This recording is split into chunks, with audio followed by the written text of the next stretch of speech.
आज से 96 साल पहले American astronomer Edwin Powell Hubble उसने 1929 में अपना एक पेपर पब्लिश किया जिसमें उसने ये कहा कि रिसर्च करने के बाद ये मालूम हुआ है कि हमारी कायनात, हमारा यूनिवर्स ये ऐसा नहीं है कि आसमान के नीचे कहीं एक जगह पर है, स्टैटिक है, बल्कि हमारा यूनिवर्स एक्सपांड कर रहा है। और ये हमें पता लगा कॉस्मोलॉजिकल रेड शिफ्ट से। देखो, लाइट जो ट्रैवल करती है, सफर करती है, ये वेव्स की सूरत में सफर करती है। उससे पहले ये समझो, हम जो आवाज सुनते हैं ये आवाज एक डॉपलर इफेक्ट पैदा करती है, गोया कि उसमें से वेव्स निकलती हैं और वो वेव्स जितनी छोटी होती है उतनी आवाज ज्यादा होती है। इसका मतलब ये है कि उस आवाज का सोर्स जहां से आवाज आ रही है वो बहुत नजदीक है, और अगर आवाज का सोर्स जहां से आवाज आ रही है वो बहुत दूर हो तो आवाज की जो वेव्स है ये खींचकर लंबी हो जाती है, वेव लेंथ लंबी हो जाती है। बिल्कुल इसी तरह लाइट भी ये वेव्स की तरह ट्रैवल करती है। तो कोई भी सोर्स ऑफ लाइट जो हमें नजर आ रहा है ये हमसे दूर है या करीब है, इसका पता उसके वेव्स से चलता है। ये आपकी स्क्रीन के ऊपर कलर ऑफ लाइट का स्पेक्ट्रम है। इसमें आप देख सकते हैं जब कोई चीज करीब होती है तो उससे निकलने वाली लाइट की जो वेवलेंथ है ये बहुत करीब करीब होती है और तनी हुई और खिंची भी नहीं होती, और इसका पता हमें चलता है ब्लू कलर से। जब वेवलेंथ छोटी छोटी होती है, रफली अराउंड 380 टू 500 नैनोमीटर्स के बीच में होती है, तो वो लाइट इंसानी आंख को, ह्यूमन आई को ब्लू रंग की नजर आती है, यानी वो ब्लू कलर प्रोड्यूस करती है। और जब सोर्स ऑफ लाइट यानी वो चीज जिससे रोशनी निकल रही है अगर वो दूर हो तो वेवलेंथ खिंच जाती है, स्ट्रेच हो जाती है, और स्ट्रेच होने की वजह से वो 700 नैनोमीटर्स तक जाती है, और फिर इंसानी आंख उसे रेड कलर में परसीव करती है, यानी वो ह्यूमन आई को रेड कलर नजर आता है। और जब 700 नैनोमीटर से भी आगे अगर वेवलेंथ खिंच जाए तो फिर वो इंफ्रा रेड हो जाता है, और अब वो लाइट की वेव इंसानी आंख से ओझल हो जाती है। इसी रेड शिफ्ट से हमें पता चला कि स्पेस में जितनी गैलेक्सीज है वो सब एक दूसरे से दूर जा रही है, और जो सितारे और सैयारे जितना ज्यादा दूर है उनकी स्पीड दूर जाने की उतनी ज्यादा है। 1998 में, आज से 27 साल पहले, साइंटिस्ट ने डिस्कवर किया कि यूनिवर्स सिर्फ एक्सपांड नहीं कर रहा है बल्कि एक्सेलरेटिंग स्पीड के साथ एक्सपांड कर रहा है, यानी हमारा यूनिवर्स सिर्फ फैल नहीं रहा है बल्कि तेज रफ्तारी के साथ फैल रहा है। और हमारे जहनों में जो सोलर सिस्टम का मॉडल है ना कि सूरज दरमियान में है और उसके इर्द गिर्द सारे सितारे सैयारे घूम रहे हैं, ये दुरुस्त नहीं है, बल्कि इसका ज्यादा दुरुस्त मॉडल ये जो आपकी स्क्रीन के ऊपर जो आप देख रहे हैं ना, इसको कॉक स्क्रू मॉडल कहते हैं। यानी सूरज पूरी तेज रफ्तारी के साथ आगे की तरफ दौड़ रहा है, वश्शम्सु तजरी लिमुस्तक़र्रिन लहा, यानी सूरज पूरी तेज रफ्तारी से आगे की तरफ जा रहा है और सारे सितारे और सैयारे उसके इर्द गिर्द घूमते हुए उसके साथ में जा रहे हैं। अगर इन साइंटिस्ट से ये कहा जाए कि ये जो तुमने अब जाकर रिसर्च की है ना,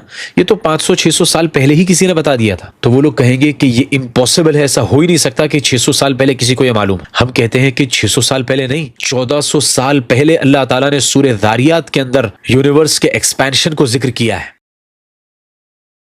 सूरह ज़ारियात में अल्लाह ताला फरमाते हैं वस्समाअ बनैनाहा बिअयदिन व इन्ना लमूसिऊन, और हमने आसमानों को अपनी कुदरत और ताकत से बनाया और यकीनन इसमें कोई शक नहीं है कि हम इसको फैलाते चले जा रहे हैं।